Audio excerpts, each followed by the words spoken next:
만국의 왕이시여 주의 길이 의롭고 참되시도다. 주여 누가 주의 이름을 두려워하지 아니하며 영화롭게 하지 아니하리오리까. 오직 주만 거룩하시나이다. 주의 의로우신 일이 나타났음에 만국이 와서 주께 경배하리이다. 오늘도 이 백성을 주의 뜻대로 인도하시는 아버지 하나님, 우리 하나님 앞에 찬송과 영광과 지혜와 감사와 존귀와 권능, 이 모든 것들이 있음을 고백합니다. 생명을 주시고 진리의 길로 인도하시는 아버지 하나님께서 저희들의 모든 삶을 온전히 주장하여 주시길 원합니다. 나라와 민족과 모든 공동체에 함께 하시되 특별히 주께서 기뻐 받으시는 모든 영혼들을 하나님의 신실한 은혜로 주장하여 주시옵소서. 예수님 이름으로 기도하옵나이다. 아멘. 내일은 미국의 새 대통령이 취임을 하는 날입니다. 그런데 취임을 앞두고 너무나 지금 국론과 사람들이 분열이 되어 있습니다. 이게 보통 심각한 일이 아닌데요. 예전에 한국 상황보다 더 심각합니다. 아주 많이 심히 우려가 되는데 우리가 하나가 될 수 있도록 우리가 기도해야죠. 지금 저를 향해서 많은 분들이 동영상 이런저런 자료를 많이 보내세요. 트럼프가 억울하다는 거죠. 또 젊은 층에서는 무슨 소리냐, 가짜 뉴스다, 바이든이 옳다, 이것 때문에 분쟁이 심하고요. 지금 의회에서는 너무 안타까운 일이 벌어지고 있어요. 항상 기도를 하고 아멘 그러잖아요. 그런데 지금 거기서 왜 아멘이냐? A 우먼이다. 심각합니다. 이게 그러니 하나님께서 세우신 이 나라가 어디로 가는지 우리는 알 수 없습니다. 그럼에도 불구하고 우리 하나님께서는 모든 것을 주도하십니다. 주관하십니다. 우리 이 새벽에 이 미국 땅, 우리가 살고 있는 이 땅이 분열되지 않도록 하나님께서 이것도 허락하셨는데 은혜 가운데 협력해서 선을 이루겠다 하나님이 약속하셨으니 그 길을 인도해달라고. 그러나 하나님의 마음을 아프고 하나님의 나라를 훼손하는 그런 일은 없도록 해달라고 우리 합심으로 함께 간절히 주님 앞에 중보하며 기도하겠습니다. 하나님, 이 나라 이 민족을 우리 아버지 하나님 불쌍히 여기시고 주님께서 기뻐하시는 은혜의 길로 저희 모두를 인도하여 주시기를 간절히 원합니다. 아버지 하나님, 주께서 기뻐하시는 백성들을 택하셔서 이 땅으로 인도하시고 세우시지 않으셨습니까?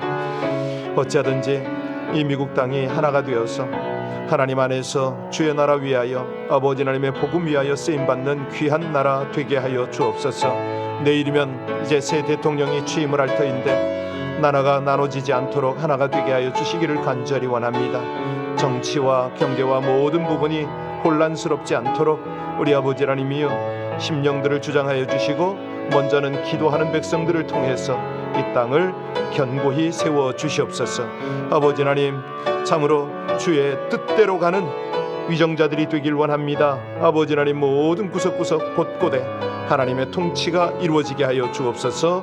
주님이 영광 받으시고 주님이 기뻐 받으시는 아름다운 하나님의 나라가 되기를 간절히 원하며 이 시간도 이 백성들에게 중보할 수 있는 귀한 은혜를 주신 하나님이 모든 것 협력하여 선을 이루게 하실 것을 믿고 감사를 드리며 신실하시고 감사하신 우리 주 예수님 이름으로 기도하옵나이다. 아멘. 아멘. 마태복음 4장 12절부터입니다. 마태복음 4장 12절부터 마지막 25절까지 합독하시겠습니다. 같이 봉독하십니다. 예수께서 요한이 잡혔음을 들으시고 갈릴리로 물러가셨다가 나사렛을 떠나 스불론과 납달리 지경 해변에 있는 가버나움에 가서 사시니 이는 선지자 이사야를 통하여 하신 말씀을 이루려 하심이라.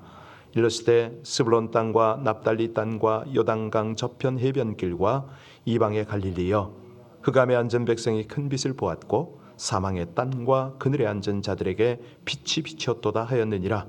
이때부터 예수께서 비로소 전파하여 이르시되 회개하라, 천국이 가까이 왔느니라 하시더라. 갈릴리 해변에 다니시다가 두 형제 곧 베드로라 하는 시몬과 그의 형제 안드레가 바다에 금을 던지는 것을 보시니 그들은 어부라. 말씀하시되 나를 따라오라. 내가 너희를 사람을 낚는 어부가 되게 하리라 하시니 그들이 곧 그물을 버려두고 예수를 따르니라. 거기서 더 가시다가 다른 두 형제 곧 세베대 야고보와 그의 형제 요한이 그의 아버지 세베대와 함께 배에서 그물 깁는 것을 보시고 부르시니 곧 배와 아버지를 버려두고 예수를 따르니라. 예수께서 온 갈릴리에 두루 다니사 그들의 회당에서 가르치시며 천국 복음을 전파하시며 백성 중의 모든 병과 모든 약한 것을 고치시니 그의 소문이 온 수리아에 퍼진지라. 사람들이 모든 앓는 자 곧 각종 병에 걸려서 고통당하는 자 귀신 들린 자 간질하는 자 중풍병자들을 데리고 오니 그들을 고치시더라. 갈릴리와 데가볼리와 예루살렘과 유대와 요단강 건너편에서 수많은 무리가 따르니라. 아멘. 여러분들 그 요세푸스라고 유명한 역사가를 아시죠? 예수님 당시에 그가 아주 이런 모든 내용들을 썼는데 그가 쓴 고대사에 보면요, 아주 유명한 책입니다. 예수님과 이 요한에 관한 이 침례 요한에 관한 내용이 자세히 나오거든요. 성경에서만 예수님 이야기가 나오는 게 아닙니다. 그 당시 예수님 당시의 일반 역사책에도 이 내용이 기록이 돼 있거든요. 그런데 이제 요세푸스가 그런 말을 해요. 그는 정치적 소요를 두려워했기 때문에 요한을 가두었다. 오늘 본문의 배경을 설명한 거죠. 오늘날 정치인들이 제일 무서워하는 게 뭘까요? 바른 말하는 사람이거든요. 의의 증거자, 의의 선포자, 비리를 폭로하는데 분명한 명확한 증거를 가지고 폭로하는 이런 사람들을 무서워합니다. 자, 이제 요한의 시대가 끝납니다. 요한이 감옥에 갇혔거든요. 그때 왕이 누굽니까? 헤롯입니다. 헤롯이 요한을 감옥에 가두었는데 왜냐하면 그 때문에 자칫하면 소요가 일어나고 문제가 생길 것을 굉장히 두려워했어요. 요한이 얼마나 그 파워풀한 메시지를 했잖아요. 광야에서 그렇게 모든 사람에게 침례를 베풀면서 하나님 나라를 선포했잖아요. 회개하라고. 그런 요한이 무엇을 말했냐면 헤롯 왕이 자기 형의 아내를 뺏었다 이런 지적을 해버린 거예요. 그러니까 뭐 왕으로서는 어떡합니까? 더 이상 소리가 나지 않도록 감옥에 가두어야죠. 바로 이때 예수님께서 요한이 감옥에 갇혔다 이 말씀을 들으시고 사역을 시작하신 겁니다. 이제 공생애죠. 여기에 이제 교훈이 있어요. 그게 뭐냐면 예수님의 사역은 하나님의 시간표에 정확하다, 맞췄다. 탄생도 그렇고 사역도 그렇고 모든 것이 하나님의 스케줄, 타임 스케줄을 따라 하나씩 이루어졌습니다. 사실 우리에게 이런 어떤 메시지는 굉장히 우리의 방향, 우리의 길을 찾는데 참고가 되어야 합니다. 우린 시계를 보면서 시계를 잘 맞추잖아요. 그런데 더 중요한 것이 있습니다. 세상 시간만 보면 안 된다는 거죠. 하나님의 시간표를 볼 줄 알아야 된다는 거예요. 우리 하나님은요, 우리 각 사람을 향한 시간표가 있어요. 언제 태어나서 언제 죽고 그 사이에 어떤 일을 해야 하는지 시간표가 있습니다. 우리가 이 시간표를 볼 줄 아는 것은 상당한 지혜거든요. 지금 오늘이 2021년 1월 19일입니다. 그러면 나는 왜 이 미국 땅에서 오늘을 살고 있는가? 하나님은 내 주변의 역사를 어떻게 주도하는가? 이런 부분에 관심이 있어야 된다는 거죠. 그냥 흘러가는 대로 사는 사람이 있는가 하면 하나님께서 지금 이 역사의 정점에 나를 보내셔서 나에게 어떤 역할을 기대하시는가 조금이라도 거기에 관심을 갖는 사람이 있습니다. 그런 사람은 사는 게 달라요. 기도하는 게 달라요. 일하는 자세가 달라요. 자, 예수님이 이제 활동한 장소를 보면서 우리가 좀 깨달음을 얻어야 되는데요. 그분이 예수님이 활동한 장소가 어디죠? 네, 갈릴리입니다. 갈릴리 해변에 다니신 거예요. 그 중에서도 특별히 가버나움이라고 이제 거기서 활동을 하셨죠. 우리 18절 한번 볼까요? 18절 말씀을 보고 18절 같이 읽습니다.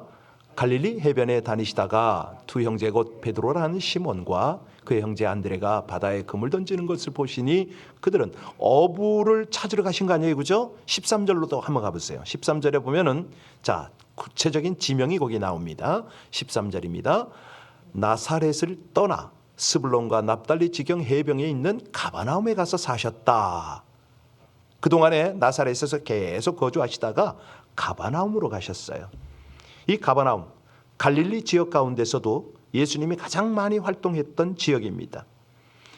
이 가버나움의 원래 그 지명 이름이요, 가버나훔입니다. 나훔. 이 가버라는 말은 마을이라는 뜻이고요. 나훔은 나훔 선지자의 이름을 땄습니다. 그래서 나훔의 마을이다 이렇게 불렀는데, 나훔이라는 뜻이 뭐냐면 위로라는 말이에요. 그러니까 이 예수님의 위로, 하나님의 위로가 거기 함께한다 이렇게 우리는 이해하면 됩니다. 마을의 이름이 그런 뜻입니다. 자, 그런데 예수님이 활동을 하셨던 갈릴리라는 이 지역은 뭐냐면 굉장히 악명이 높은 지역입니다. 지역은 별로 크진 않지만 인구가 아주 복잡했습니다. 무역이 왕성했거든요. 그러니까 무역의 통로예요. 언제나 그렇지만 이렇게 뭐 돈이 있는 곳엔 사람이 모이잖아요. 나름대로 개방이 된 곳이고 그랬습니다. 항상 소요가 일어났어요. 왜냐하면 이 지역에는 유대인들보다 이방인이 많이 살았거든요. 뭐 중국도 그렇지만 문화 정책을 펴는 게요, 그냥 이 민족을 혼혈을 시켜버립니다. 혼혈족이 많아요. 그러니까 갈등이 많고 불만이 있지요. 여러분, 예수님이 어떤 곳에서 사역하셨다고요? 바로 그런 것입니다. 혼란스럽고 복잡하고 갈등이 있고 그냥 소외된 사람 많고 이런 곳에서 예수님이 시작을 하셨어요. 자, 오늘 본문을 잘 보면은 예수님이 활동하셨던 5개 장소가 나오는데 15절 보실까요? 15절 우리 손가락을 꼽으면서 같이 읽겠습니다. 스불론 땅과 납달리 땅과 요단강 저편 해변길 또 이방의 갈릴리여 이렇게 나왔죠. 그래서 갈릴리는 유대 땅 그 안에 있어요. 사실 이방이라고 말하기는 좀 그렇죠. 그런데 거기서 왜 이방이라고 불렀냐면 이방인이 많이 살았기 때문에. 그 사람들은 대부분 사투리를 썼잖아요. 여러분, 예수님 체포될 때 베드로가 함께 갔었죠. 그때 체포조가 베드로를 너무 쉽게 알아보잖아요. 어떻게 알아봤을까요? 베드로가 입은 옷, 사투리 이런 걸 보고 금방 알아채는 거죠. 그러니까 이거를 아우러서 우리는 어떻게 표현할 수 있냐면, 야, 정말 절망이 가득한 곳, 흑암, 암흑이 가득한 곳, 살 방향을 못 잡는 곳, 뭐 이런 곳이라고 우리는 생각할 수가 있습니다. 그런데 그런 그들에게 뭐가 필요하죠? 방향 못 찾고 길 못 찾는 사람에게 가장 필요한 게 뭐죠? 빛입니다. 맞습니다. 혼란스러우니까. 이게 빛이라는 것이 여러 역할을 하잖아요. 근데 이 빛이 뭐냐? 사실은 영혼의 빛이죠. 복음이죠. 복음. 그래서 하나님께서는 이 복음을 전하라고 하셨는데, 오늘 15절 16절 다시 한번 볼까요? 15절 16절 같이 읽겠습니다. 스불론 땅과 납달리 땅과 요단강 저편 해변길과 이방의 갈릴리여, 흑암에 앉은 백성이 큰 빛을 보았고 사망의 땅과 그늘에 앉은 자들에게 빛이 비튀었도다 하였느니라. 제가 이 구절을 읽으면 아주 그냥 갈등이 생겨요. 왜 그러냐면 바로 이 말씀이 하나님이 저에게 주신 말씀이거든요. 16절 말씀이. 이 말씀을 주시면서 너 선교에 헌신해 이렇게 하셨거든요. 이건 직접 주신 말씀입니다. 이 말씀을 받고 제가 얼마나 감격을 하고 울면서 뒹굴었는지 몰라요. 그래서 이 16절 말씀은 오래전에 받았는데 두고 깨달아지고, 아니 30년이 지나도 새롭게 깨달아지는 거 있죠. 제가 이 말씀을 가지고 간증도 수도 없이 하고 집회도 설교도 수도 없이 했는데 볼 때마다 이 말씀이 새롭게 깨달아집니다. 오늘 조금 한번 나눠볼까요? 여기 보니까 큰 빛이 임한다 그랬잖아요. 여기서 말하는 빛이 뭔지 아세요? 이 빛이라는 것은요, 분별하게 합니다. 이것이 무엇이고 저것이 무엇인지 분별케 합니다. 아니 그렇잖아요. 빛이 있어야 뭐 저게 사물인지 아닌지 알잖아요. 빛이 없으면 우리가 어떻게 압니까? 더듬어서 알 수밖에 없지요. 그래서요, 빛이 있어야 방향을 알 수가 있습니다. 빛이 없으면 우린 방향 모릅니다. 어떤 쪽으로 가야 되는지 모르죠. 물론 뭐 맹인으로서 오랫동안 그 거리를 이렇게 감각으로 익혔다면 또 찾아갈 수도 있겠지만, 낮에는 태양빛이 있고 밤에는 뭐 전기불이 있으니까 우린 방향을 찾습니다. 또 이 빛이 된다는 말은요, 생명의 근원을 말하거든요. 빛이 있으니까 생명이 있는 거 아닙니까? 여러분, 빛 없으면 생명 죽는 거 아시죠? 암흑입니다, 암흑. 예수님께서요, 이방의 갈릴리 지역에 큰 빛이 되실 것이라는 이 예언, 저들을 빛으로 인도하신다는 거죠. 여기 있잖아요, 제가 그랬거든요. 제 친구들이요, 나이 30대 중반에 많이 죽었어요. 저희 친구들은. 아니, 반 이상 죽었어요. 안 믿어지죠? 뭐 그렇게 친구가 이제 초등학교 때, 우리 국민학교 때는 남녀 한 반씩이었는데 남자 우리 반에 한 60, 70명 됐던 것 같아요. 근데 30대 다 죽었어요. 왜냐하면 어부니까 배 타다가 풍랑 속에 다 대부분 죽었고요. 그나마도 술 먹고 내장 파열로 죽은 아주 저하고 친한 친구도 있어요. 흑암에 사니까 방법이 없는 거죠. 아마 저도 그 부류였을 겁니다. 뭐 저라고 뭐 나은 게 있나요? 물론 뭐 고향에선 좀 일찍 나온 편이지만 흑암 속에 살았어요. 진리가 뭔지 관심도 없고 알 수도 없었고, 예, 그런 자를 하나님께서 만나셨어요. 저를 불러주셨어요. 그러니까 야, 참 지금 생각해도 기가 막힌 게 이 은혜를 어떻게 갚냐 이거예요. 이 복음을 저에게 주셔서 제 영혼의 어둠을 조명하신 것이죠. 말씀의 빛으로, 생명의 빛으로. 자, 오늘 본문에서 예수님이 주신 복음의 내용이 어떤 거냐? 크게 여기 세 가지입니다. 첫째는 회개하라. 둘째는 하나님 나라가 가까이 왔다. 셋째는 너희는 나를 따르라. 너희가 나를 따르면 내가 너희를 어떻게 만들어준다? 사람 낚는 어부로 만들어준다. 이거였어요. 예수를 증거하게 하도록, 복음을 증거하게 하도록. 이 세 가지가요, 아주 중요한 복음의 핵심입니다. 네. 복음의 첫 번째 내용이 뭐죠? 회개거든요. 아니, 누구나 다 천국 가고 싶죠. 예, 기쁨을 갖고 싶어하고 행복을 원합니다. 오늘 본문에서 우리 주님께서 그걸 가르치시는데 그 핵심이 뭐냐? 회개입니다. 하늘나라 가는 것은 돈, 지식 많아서 되는 거 아니라는 거죠. 착해서 구제 많이 해서 되는 거 아닙니다. 천국 가는 비결은 딱 하나. 뭐죠? 회개입니다. 회개. 회개라는 관문을 통과해야 됩니다. 이거를 통과하지 않으면 어느 누구도 들어갈 수가 없죠. 아니, 회개를 해야 예수를 믿을 거 아닙니까? 그냥 믿는다? 회개 없이 믿는 거 맞나요? 아니거든요. 네. 회개는 천국 문을 여는 열쇠고 기독교의 기초입니다. 그래서 우리 예수님이 17절 보세요. 첫 말씀이 뭐라고요? 같이 읽습니다. 이때부터 예수께서 비로소 전파하여 이르시되 회개하라. 바로 이겁니다. 바로. 회개하라. 여러분, 천국이란 말은 사실 우리말로 표현하면 하늘나라잖아요. 이제 중국어로 표현하면 중국 사람들은 팍팍 와요, 이게. 왜냐하면 그 뜻글자기 때문에. 예. 그 이제 이럴 때 저 이상하게 마태복음만 하면요, 제 입에 막 자꾸 중국어가 나오려고 그래요. 여기 이 부분 많이 외웠거든요. 자, 유대인들에게 있어서 하나님은요, 하늘에 계시기 때문에 하늘이라는 그 용어는 하나님을 표현하는 간접적인 거예요. 간접적 표현이에요. 그래서 하늘나라, 이것은 바로 하나님의 나라, 이걸 뜻하는데요. 이 마태복음에서 천국, 이제 내일부터 자세히 보십니다. 5장부터는 계속 천국을 강조하게 되는데, 이 천국이라고 기록된 이것이 유대인을 위한 복음서이기 때문에 그래요. 사복음서는 각각 대상이 따릅니다. 마태복음 유대인을 향한 거예요. 자, 유대인 마음에 상처를 주지 않기 위해서 유대인들이 주로 사용하는 그런 용어를 표현한 것뿐입니다. 자, 그런데 여기 하나님 나라가 임했다고 그랬잖아요. 예, 회개하라. 천국, 하나님의 나라가 가까이 왔느니라. 그러면 하나님 나라가 뭐죠? 예, 굉장히 중요한데 이 하나님 나라는 뭐냐면 바로 예수 그리스도입니다. 예수 그리스도가 하나님의 나라예요. 왜냐하면 생각해 보세요. 그분을 우리 마음에 영접하면 우리 마음이 뭐가 돼요? 하나님의 나라가 되는 거죠. 예, 예수님이 천국 그 자체인 거예요. 그래서 우리 마음이 천국이 되는 거예요.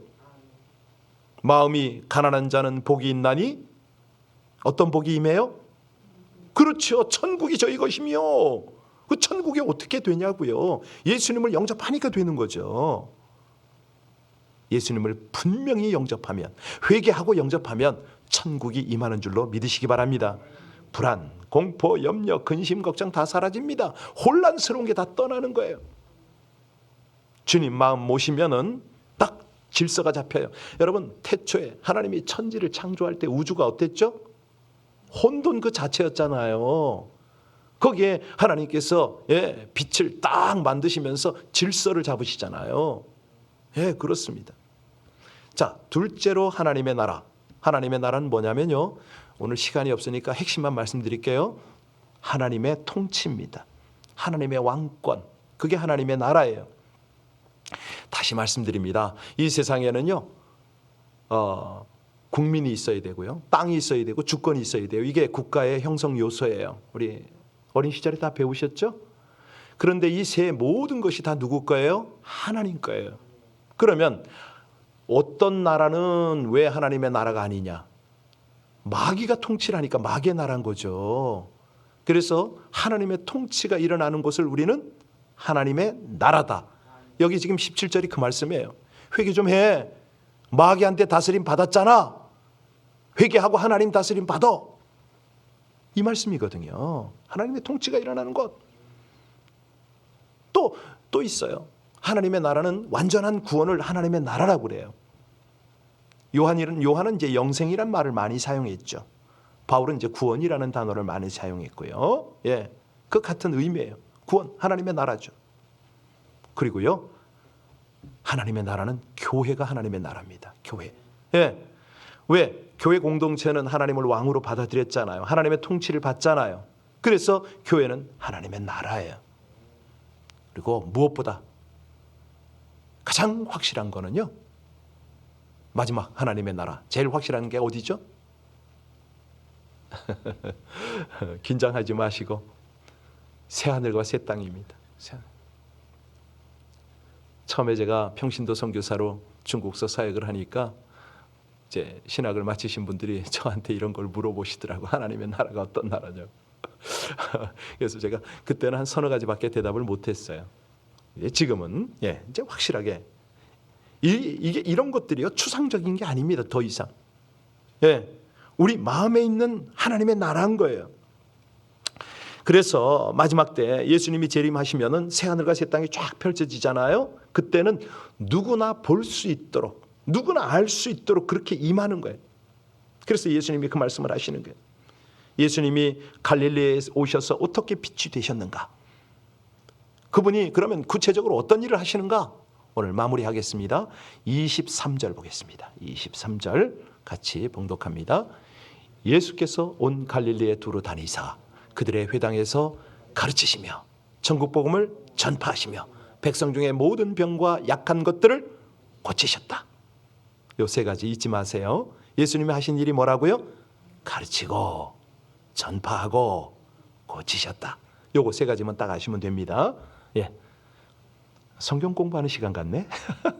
그래도요, 이건 너무너무 중요한 것들이라 여러분들이 꼭 아시면 됩니다. 아셔야 됩니다. 복음의 세 가지를 말씀드렸잖아요. 기억하시나요? 회개하고, 아니. 복음의 세 가지는 먼저 회개하고요, 주님을 영접해야 하나님 나라가 임한다고 그랬잖아요. 그리고 나서 어부가 되는 거. 이게 이제 복음의 목적입니다. 우리가 왜 구원받았는가 이거거든요. 천국을 이루고 천국에 살면서 천국을 나누어가, 이게 이제 우리가 구원받은 목적이에요. 근데 그냥 되는 건 아니고 회개를 통해서 된다고 말씀드렸습니다. 요 세 가지 잊어버리시면 안 되고요. 예. 자, 이게 예수님이 행하신 것들을 이제 우리가 따라가야 되는데, 예수님이 행하신 것 세 가지는 조금 전에 여러분이 말씀하신 그대로 가르치고 전파하고 고치셨다. 요거거든요. 이렇게 하면 돼요. 우리도 그렇게 따라가면 되죠. 네, 그거 우리가 할 일이에요. 그래서 이 땅에 우리가 살아갈 때에 하나님 나라 이제 우리가 마지막 입성할 준비를 지금 하고 있잖아요. 최종적인 하나님의 나라. 거기 가기 위해서는 바로 이런 삶을 사는 것이죠. 오늘 굉장히 중요한 내용을 다뤘는데, 사실은 욕심 같으면 이 내용 가지고 한 7번 정도 해야 되거든요. 예, 그러면 시원할 정도로 탁탁 되는데, 오늘 너무 엑기스만 핵심만 전하다 보니까 약간 좀 아쉬움이 있습니다. 그래도 외우셔야 됩니다. 자, 복음의 세 가지 구성 요소. 첫 번째는 회개고, 회개하면 주님을 영접해서 내 마음 안에 천국을 이루고, 천국이 이루어지면 그 다음에 나는 이 천국을 나눠야 된다. 예, 사람 낚는 어부가 되어야 된다는 거죠. 자, 그런데 이 나눌 때 예수님처럼 세 가지를 나눠야 된다고 그랬어요. 첫 번째는 뭐였죠?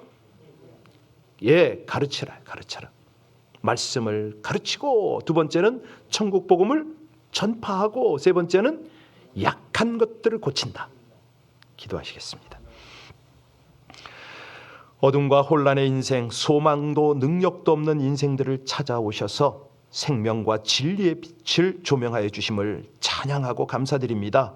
삶의 바른 목적과 방향과 길을 찾지 못하고 정처 없이 살아온 인생을 이제는 하나님의 나라와 통치와 그 나라 백성의 정체성을 분명히 알고 따르게 하셨음을 진심으로 감사를 드립니다. 모든 것보다 하나님의 나라와 사명을 우선순위로 살게 하여 주시옵소서. 주님처럼 천국 복음을 증거하고 제자들을 세우며 병들고 가난한 자를 치유하며 섬기게 하여 주시옵소서. 재림의 주님을 만나는 마지막 그날까지 이 사명을 충실히 감당하여 칭찬과 상급을 받게 하여 주시기를 간절히 원하며 예수님 이름으로 기도하옵나이다. 아멘. 나오미 집사님이 수술이 잘 됐습니다. 너무 은혜로운 것이 그 의사가 뇌를 열었잖아요. 자기가 할 수 없으니까 기도하자고 하더랍니다. 기도하고 수술을 했는데 어제 저하고 통화를 했어요. 그러니까 뇌 수술하고 이 정신 돌아오기가 쉽지가 않거든요. 그런데 오후에 저하고 통화를 했는데 잘 됐어요, 목사님. 기도해 주신 여러분에게 감사를 전합니다. 여러분 힘을 내시고 또 사명감 가지고 기도하시면 좋겠습니다. 우리 조지아로 가신 우리 한 분 집사님이 계신데 그분도 응답을 받았다고 어제 연락이 또 왔고요. 네. 그리고 우리 진영 형제라든가 또 몇몇 꼭 중보해야 될 이런 내용들이 있습니다. 이제 사실 최근에 오신 분들은 이제 성도님들 다 모르세요. 그래서 제가 지금 한 분 한 분을 소개해야 되는데 뭐 여의치 못하니까 사진을 띄울 수도 없고, 그래서 그냥 이름만 가지고 좀 기도를 해주시고요. 그때 제목을 드릴 때 함께 하시면은 지금 온라인으로도 지금 동참하고 계십니다. 그래서 이분들을 위해서 함께 기도하고 하나님의 능력과 역사가 나타나는 그 통로로 우리를 쓰시니까 이 아침에 감사부터 먼저 드리시고요. 생각나게 하는 모든 것들을 진실하게 집중적으로 다 같이 함께 기도하시겠습니다. 아버지 하나님 감사합니다. 찬양합니다. 우리 하나님의 놀라운 은혜와 하나님의 응답, 그 신실하신 역사가 이 백성들의 기도를 통해서 오늘도 이 땅에 나타나고 있음을 진심으로 감사를 드립니다. 오 하나님, 우리 아버지 하나님이 사랑하는 주의 백성들을 향하여 오늘도 긍휼을 베풀어 주시고 기도하는 주의 백성들마다 더욱 확신 속에 감사와 찬양으로 기도케 하여 주옵소서. 오 주님, 사랑하는 주의 자녀들이 늘 주님과 함께 동행하며 아버지 하나님이 원하시는 그 장성한 분량, 깊은 기도의 분량에 이르기를 간절히 원합니다. 새벽에 도우시는 아버지 하나님, 저희들에게 깊은 기도가 하나님 앞에 연락이 될 수 있도록 우리의 기도를 주장하여 주시옵소서. 하나님 감사합니다. 참으로 새벽을 깨우는 착하고 충성된 백성들, 그 간절한 기도를 받으시는 우리 주여, 아버지 하나님, 중심을 다한 기도를 통해서 하나님의 거신 역사, 아버지 하나님의 놀라운 은혜, 하나님의 영광을 주님 앞에 올리게 하여 주시옵소서. 주님 찬양합니다. 감사합니다. 역사하여 주시는 하나님, 귀한 능력으로 귀한 복으로 함께하여 주옵소서. 찬양합니다. 아버지, 감사하신 나의 아버지 하나님이 사랑하는 주의 백성들 새벽을 깨우며 각 가정에서 하나님 앞에 간절함으로 기도할 때에 그 기도가 흐트러지지 않도록 성령으로 주장하여 주시옵소서. 은혜로 충만하게 하여 주시옵소서. 감사합니다. 찬양합니다. 여러오신 아버지 하나님, 하나님 이스라엘이 원하시기 원하시는 하나님 감사합니다.